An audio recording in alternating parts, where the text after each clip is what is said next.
My niece called me a slur she learned from her dad, who thinks I'm not a real man for doing housework. I demanded an apology, they refused, so I stopped babysitting. Now my family is upset I'm not manning up over being called a F-word. Posted by you/fluffbuffer23. I, 29M, and my wife, 30F, have 2 kids, 5M and 3M. My wife works a full-time office job, while I work from home with extremely flexible hours. Basically, as long as I meet my deadlines, no one really cares how many hours it took or what time of day I work, outside of some Zoom meetings. My sister, 26F, let's call her Barb, and her husband, 30M, let's call him Nick, live nearby and work full-time jobs. They have a daughter, 5F, let's call her Tracy. Because of my comfortable work schedule, when our kids started going to daycare, we basically decided that I would drop off and pick up my niece from daycare alongside my own kids. I didn't really mind, and I thought it was great for my kids to spend time with their cousin. I get along with Tracy as well and always thought I was her cool uncle. She's a sweet kid and usually well behaved. So anyway, most days I bring her and my kids back to our house, make them snacks or dinner, and in the afternoon or evening, my sister comes to pick them up. A few days ago, the 5-year-olds were watching Bluey on the TV while I was preparing snacks with my 3-year-old, and I suddenly heard yelling. I rushed over to see what was happening, and my son was yelling at Tracy, "My dad's not a girl," while my niece yelled back, he's a F-word. That's like a girl. The word is different in my language, but the meaning holds, as does the distinction between using it versus simply addressing a gay person. I was kind of in shock at first, but I turned off the TV and sat her down to explain that this is a very bad word and we shouldn't call people that. I also explained that, regardless, I'm not a girl. Because this is a bad word, I told her she should apologize to me because we don't act mean to each other in this family, and that if I hear it again, I'm going to talk to her parents, and she'll get in trouble.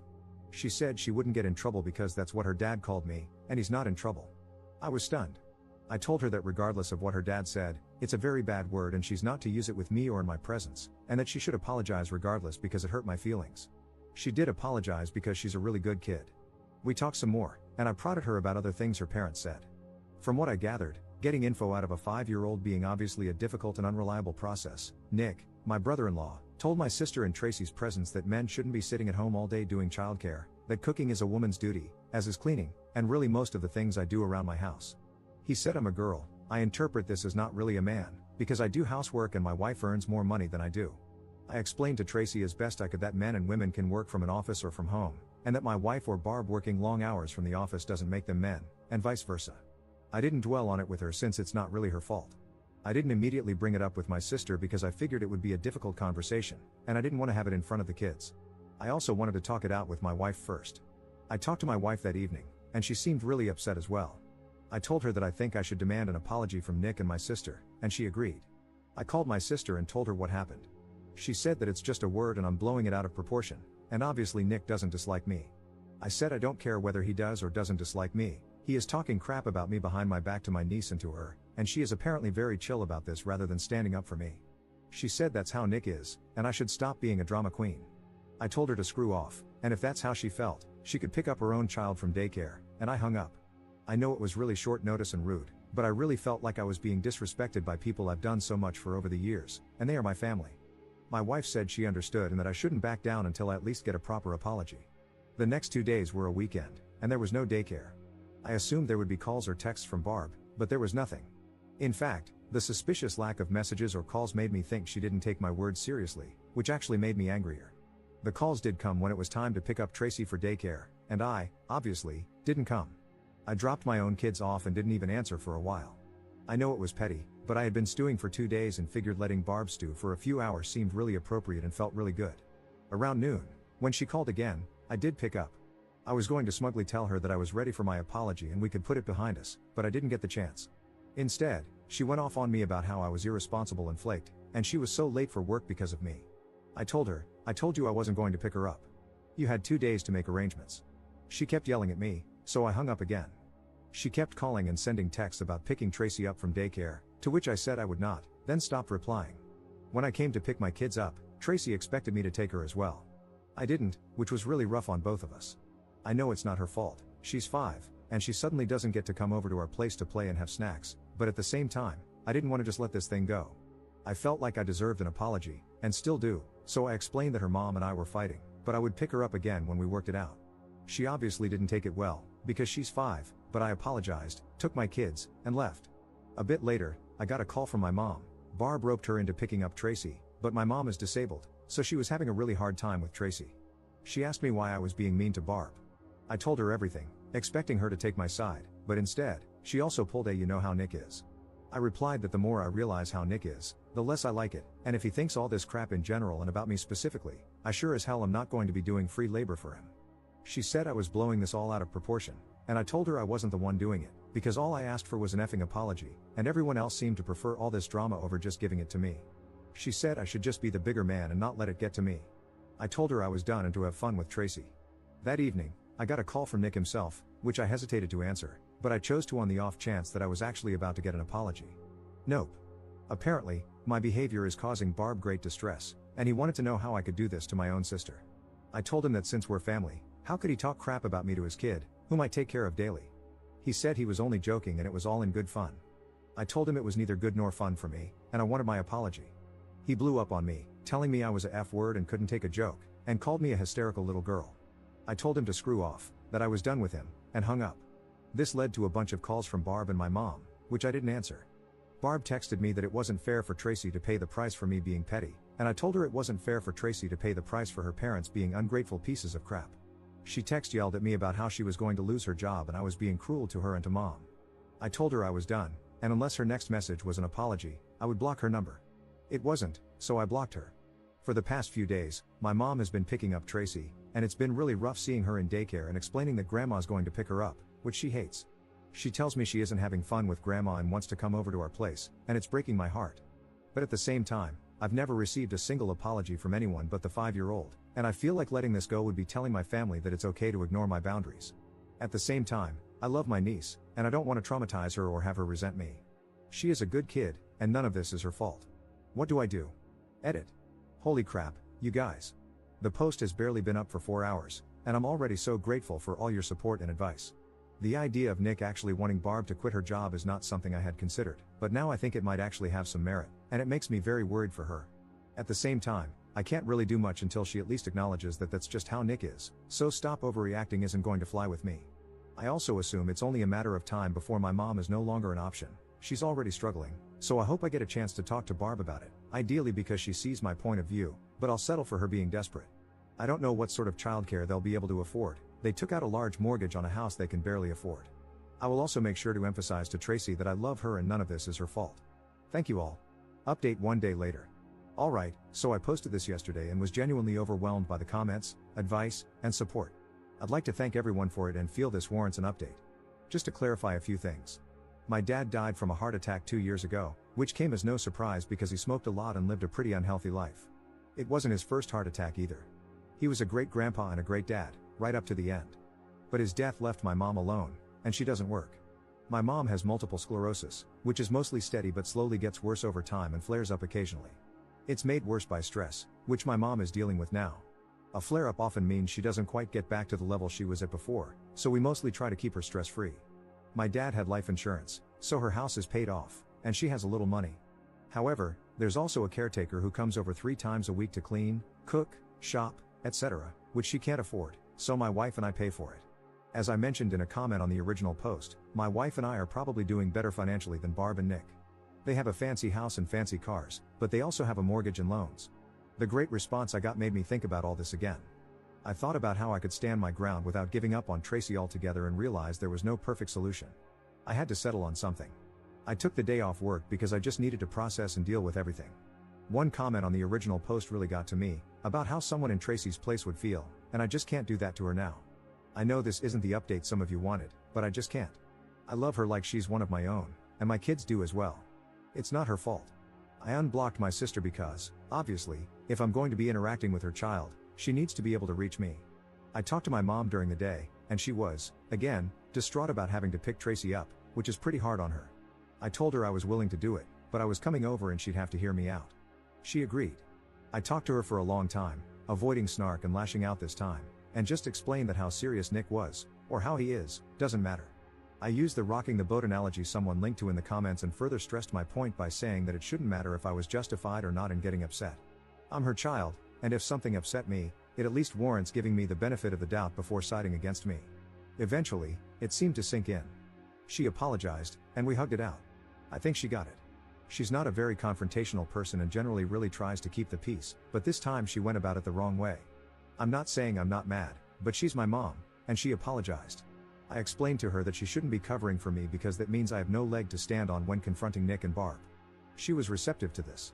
I texted my sister that we needed to talk, and I'd drop Tracy off at their place tonight, to which I got a stoic thumbs up. I picked Tracy up from daycare today, and she was overjoyed. She was actually a little possessive of me, staying by my side all afternoon instead of running off to play. It was cute but also made me feel bad because that's the impact of me not picking her up. I explained to her as best I could that she's not in trouble. I'm not angry with her, but I am angry with her parents and we need to work that out. I promised to do my best not to stop picking her up again, which made her really happy. I dropped her off in the evening, and once she was in bed, I sat down to talk with Barb and Nick. I told them flat out that mom wasn't going to be covering for them anymore, and if they didn't let me finish what I had to say, I'd get up and leave, and they could find new arrangements for Tracy. I didn't mean it, but they didn't need to know that. They weren't happy, but they were willing to listen, so that's progress, or at least the threat worked. I explained that this was the situation now. I don't need them to mean their apology, but I sure as hell was going to need one. This was about principle now. I've spent years taking care of their child, and if they wanted to be pricks, I wasn't going to do it for free. So this is how it goes now. 1. I am no longer going to be dropping her off in the mornings until further notice. There was no excuse for the way Nick acted, and it needs to have some lasting impact. 2. I'm no longer going to be paying for family outings and vacations. It's a man's job to support his family, so good luck with that. The exception is Tracy, she is always welcome. 3. If I hear any more BS being talked about me behind my back, I'm going to start charging them for my services. My plan was to dangle the thing they want, childcare. Restore it, but at the same time enforce some repercussions and the threat of things getting hard for them again. I also laid it on pretty thick about how I'm a man and obviously have my pride, and I can't have that disrespected, even by my own family. I don't really consider Nick family, but figured he wouldn't catch on. Nick was not happy about this, and my sister had to take him outside to talk it out without me. Eventually, they agreed to it, and I got my, admittedly half-hearted, apology. I could probably press it further, but I didn't want to risk having to either back down or hurt Tracy again, so I took it. There were no tears and no warm hugs, but I got to walk away with what I wanted, giving them some payback without giving up my time with Tracy. I still plan to talk to my sister alone about her relationship with Nick and how she sees me, but I figure I should let things calm down a bit before doing so. I know this isn't the resolution some, maybe most, of you wanted, but at the end of the day, I need to find a solution I can live with, and for me, this is it. I'll update if anything changes. Relevant comments. Commenter. You were paying for their family vacations? Damn. Ops response. I thought I was paying for our family vacations, but honestly, since my wife makes more than me and is primarily in charge of our finances, she could be considered the one paying. Her income essentially keeps us housed and fed, while my salary serves as the fun fund. She was always very excited about this because she doesn't have much family remaining. Having Barb, Nick, and Tracy, along with her sisters, made her feel like she had a big family. She felt this justified the expense and made her genuinely happy. Obviously, she is now furious with them. I don't think either of us will feel comfortable paying for them again, and they probably can't afford to come along. I do hope we will still get to bring Tracy, at least. Second update 3 months later. These past few months, things have been tense, but okay. I haven't gone back on my word about dropping her off and haven't been paying for meals or anything, really. Also, having realized what sort of man Nick is, I've been gently trying to get some alone time with my sister and ask her some questions about their relationship. Has he been isolating her? Is she financially dependent on him? Can she go out with her friends? How jealous does he get? Some of her answers made me a little uncomfortable, but I can't really force her into anything. I'm not trying to excuse the way she treated me, but I also think she's in a bad situation herself, and I don't want her to become more isolated than she already is. So, I'm gently trying to guide her down the right path, dropping hints like, "Isn't it like what your really bad ex used to do?" and the like. I don't think she quite realizes how deep into this she is, but I also know from past experience that forcing her into anything will mostly cause her to pull away and become more stubborn. So, I'm trying to guide her to the right conclusion gently while making sure she knows she has a place to go and someone to support her if she ever chooses to break things off. Nick hasn't really been anything with me. I don't think his feelings about me have changed much, but he's basically avoiding interacting with me and has to work a lot when we get together as a family, which I think might be the best outcome for everyone involved. Tracy has been sweet. She's slowly learning to read alongside my oldest and still enjoys bad words. We just use less mean bad words now. Hoop has been a hit. She's now a big fan of the Tom Carty song Have You Checked Your Butthole? We've been pretty good about making clear the difference between rude words and hurtful words. Over the holidays, we went on a trip. At first, Barb and Nick were probably shocked that I was serious when I said they were welcome to join us, but I wasn't paying for anyone but Tracy if they chose to send her along. I talked it over with Barb, leaving it up to her how to convey that to Nick, who, as stated, was avoiding me. I assume he didn't take it well, but I don't really have a way of knowing for sure. Barb, for her part, tried doubling down, trying to get me to cave, but I stood my ground. I said I wasn't paying for things, and I meant it. I explained, again, that this wasn't about a specific trip but about the fact that I used to believe they genuinely and unconditionally loved me, and that is just no longer the case. It's not something I can just unfeel. I need this to feel like I'm standing up for myself, and she can choose to respect my feelings and my decision or be angry, but I won't back down on this. The only choice that is up to her is whether to come on her own dime or not, and whether to send Tracy along with us if she chooses not to come. She ended up sending her along, and we had a blast. My wife seems much relieved to no longer have to put up with Nick as often. She apparently had him pegged from the get-go but wanted me to come to my own conclusions and was hoping he wasn't as bad as he initially seemed to her. She's glad I'm standing up for myself and that we still get to hang out with Tracy. I still hope someday Barb comes to her senses about her situation, and I will fully support her if she does, despite not quite being over what she either thought about me or at least didn't stand up for me to Nick about. But she's still my family. Regardless, thank you to everyone for your support and advice. Relevant comments. Commenter. Op is a better person than I am. I would not be giving them free daycare after all the crap talking and doubling down. Nick is a real piece of work.